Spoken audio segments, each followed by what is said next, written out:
just wanted to give you another concept out here is the concept of painkillers, okay?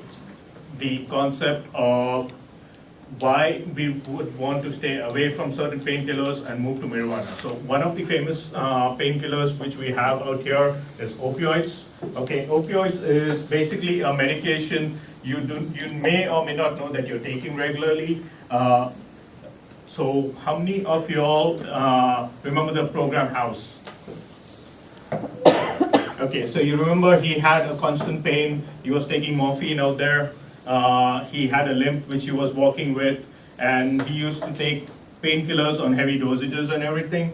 So if you remember this one, his famous one was, I know it's lunchtime right now, but it says Breakfast of Champions, Vicodin. So Vicodin is an opioid out here. Opioids are basically opium-based, it's basically derived from the latex of an opium plant. It's naturally grown, and the opium plant is naturally grown. This is the latex of that particular plant that is there. And the problem with that is super strong. You get it in pills, you'll get it in liquid form, you'll get it in so many forms for you to take medication. So you have the drug which is readily available, you get it in on prescription out here, doctors give it to you, you'll get it as morphine, you'll get it as codeine, Vicodin being one of them. So you get this particular drug based on the malady which you have, which you're suffering through. So you have opium which is there, which is a strong component of the particular drug, and it's harmful to the system. So how many of you all remember any of these names? Michael Jackson, Prince, Marilyn Monroe, Bruce Lee. What's common in them other than the fact that they're dead? They died of overdose. They were all addicted. All of them have died. All of them have taken prescription strength opioids and have died of drug overdose. So what am I talking about is, this is just an example of people we know, but on a daily basis, the CDC says that this opioid epidemic is getting so bad, it's getting out of hand, that we have 91 deaths in US alone being reported on a daily basis, which is not good for the system, or which is not good for all of us. Plus, the side effects of opioids are so bad that one of the main ones being that it is habit forming. You do not want to be having a habit forming drug, which even if you try to get away from, it is not an easy thing. So it's opioid epidemics is one of the main reasons in Nevada, which is causing a lot of issues. It is also for those who are uninsured, and thanks to Obamacare, there is more insured than non-insured right now, but we still have the uninsured out here, and the uninsured are heavily weighing on the tax system. So we're trying to get away from a system out here, or we're trying to get away from people who are affecting the state taxes or impacting you and me on a daily basis, but at the same time, we are trying to make sure that those who are in pain, we are giving them a way to get rid of their pain or to be comfortable with the pain they have. So coming to the point of opioid epidemic, this is a research which was done in 2015 by the CDC, and it shows that we have 12.5 million people who are basically taking prescription drugs, but not only taking it, they're misusing it. So that's 12.5 million across America. And this is, remember, we are in 2017 right now. This is a study that was done in 2015, okay? Of which, if you see this number out here, it's 33,000 deaths from prescription deaths alone. So that's 2015 is 2 years back. Now imagine that number has gone high. I didn't want to show those slides because that number is much more depressing, much more higher, but just want to point out too, we have a large epidemic which is going on out here, which is not known as well as a plague or some other epidemic would be known, but we have an opioid epidemic. And imagine this is from 2013 data. This alone is costing the US 78.5 billion in tax revenue. So in that case, why not switch over to cannabis or what you would think of marijuana? So what is cannabis? Cannabis is basically, again, a naturally growing plant. It is a whole plant which is grown on an annual cycle, and the sense is it grows annually. It is easily and readily grown in your backyard. I don't say grow it right away, but at the same time is you get your permits and you grow it, and it will be helpful in ways that you will realize. So when we talk about marijuana, it is not the plant itself, because there are various parts of the plant. There is the leaves which are there is the resin which is there is the oil which you can extract from the plant. So that itself there are different aspects or different parts of the plant which can be used. So marijuana is basically the least of the potent, the least poisonous part of the plant, or the least harmful part of that plant which you can use. It is basically derived from the dried flowers and the leaves of the plant. It is usually, you'll find it, people smoking it or having basically biscuits or cookies is what you want to call it, or brownies basically. What they call is laced brownies or something. Then you have the second aspect of it, which is the hashish, which is internationally, hashish is very famous. It's a drug which you would not want to know much about because of the fact that you have so many people on it, which is very deadly. It is habit forming, this particular one, and it can be dangerous for your health if it is taken in the wrong sense or if it is taken in the wrong strength itself. So Are you suggesting marijuana is not habit forming Yes. compared to hashish? Yes. Marijuana is not habit forming, and remember, I'm talking about medical marijuana right now. So this is all related to how the medical aspect of marijuana will be good for you. But hashish is, again, it is smoked, it can be added to food. If overdosed, then it can be bad for you. There are some lower versions of hashish, like for some of the Asian foods which are there. They sprinkle some on it. It gives a good flavor and taste to the food, but it's not habit forming at that point. It is when you start using excess of it, that's when it gets bad. And the third aspect is the oil which is out there. This is the most potent part of the plant, and again, if somebody wants to get high, this is what they would usually use.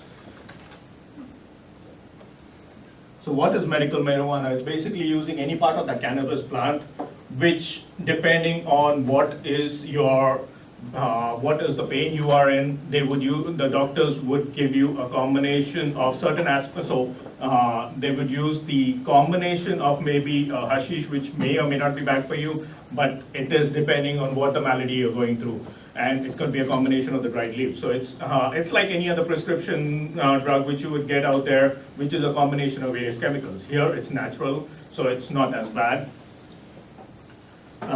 Basically, one other thing I wanted to point out is when we're talking about medical marijuana, it should not be. That's the reason why I asked you how many of you all know about recreational marijuana, and have you all heard about too many disturbances around there, because recreational marijuana, I won't say has disturbances for people getting high, but at the same time, medical marijuana is much more subdued quality than recreational marijuana. So please do not confuse the two of them. Basically, what it is with medical marijuana is the plant which is there. It's the same marijuana plant which is grown. The difference being is you grow it in a specific way or in a special way. For example, how many of you are tea drinkers out here? How many of you are tea drinkers out here? Tea drinkers. Can you tell me what's the difference between green tea versus black tea versus oolong tea or whatever you want to? It's the leaf. The leaf. So it's the same plant which is out there, correct? It is when is the leaf picked?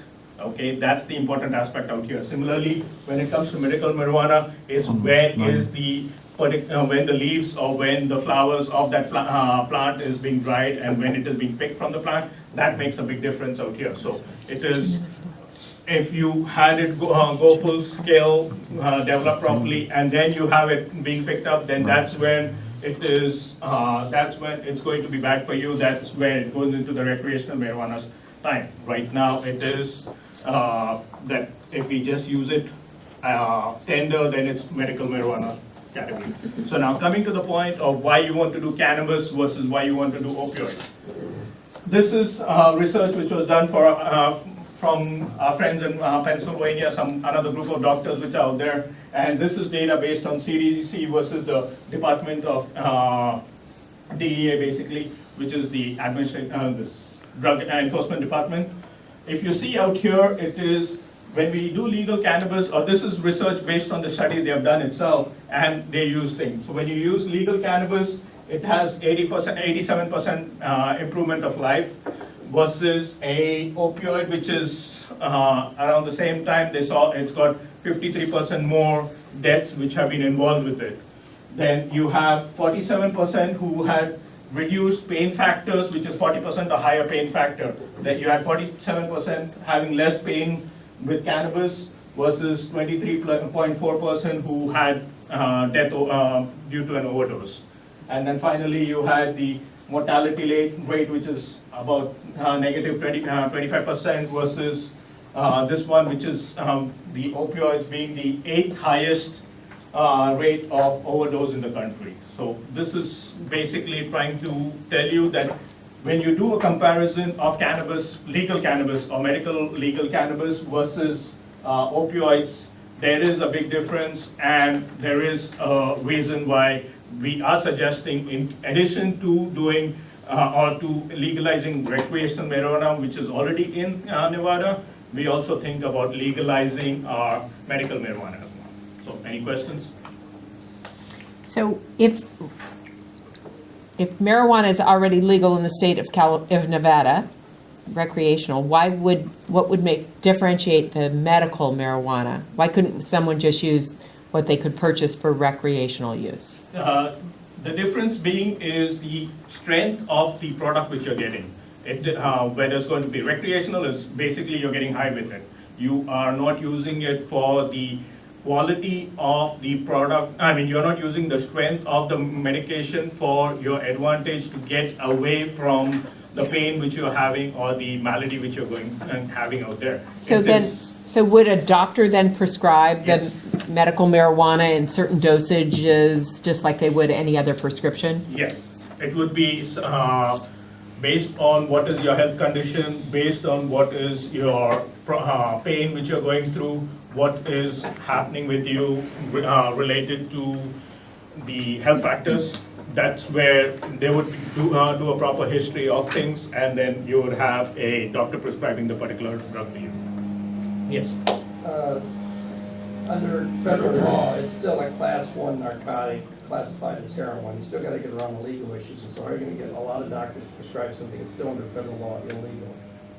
It's, yes, it is a class 1. It is still, the federal government is talking about the particular drug being illegal kind of thing. But also, if in the last month, if you read the papers, or if you heard, or if you saw Twitter for that matter, is Donald Trump, our current president, he's also talking about opioid epidemic. His brother died from an opioid overdose kind of thing. So he is already talking about, or he's asking questions related to this with the CDC and the FDA, is what can be done to make the particular drug legalized without having to have others be impacted. Hope that answers the question. Sorry, Robbie, wrap us up, please. Okay, so basically at this point, I just wanted to again remind you that while we have recreational marijuana out here in the state of Nevada, I would strongly consider y'all, when y'all go to the vote next month, or if you have the postal ballot, if you already have the mails at home, then thinking about legalizing and putting your vote for legalizing marijuana for medical reasons. Well done, thank you, Robbie. Good job, thank you so much. Real quick, feedback for Robbie, please. What'd you like? What did he do well, Brian? I really liked his topic and how he tied it into the difference between marijuana and cannabis. And I actually learned something. I found myself learning a lot from his presentation. Thank you. Yes. I like his research. It's hard to challenge him. He did a lot of research to back up his position. So very knowledgeable. I like Yes. how he used the slides and the visuals to point out the percentages, and they were big and they jump out at you. That one slide in particular that compared cannabis to opioids, that was a great visual. A lot of information on that, but in a really pleasing way. Letting us know up front a very egregious issue of opioid addiction and death. Yeah, wow, fantastic, thank you. Anything else that you liked? A couple others from me. I like the definition of cannabis. I thought that was important. I thought you did a good job in your close, recognizing limited on time and then wrapping us up. Remember the power of that final close. And I thought your introduction of yourself at the beginning as a member of this full group was important as well. So overall, a really interesting topic, an interesting way to approach the opioid epidemic in this country. Wow, a lot to think about there. Suggestions for change.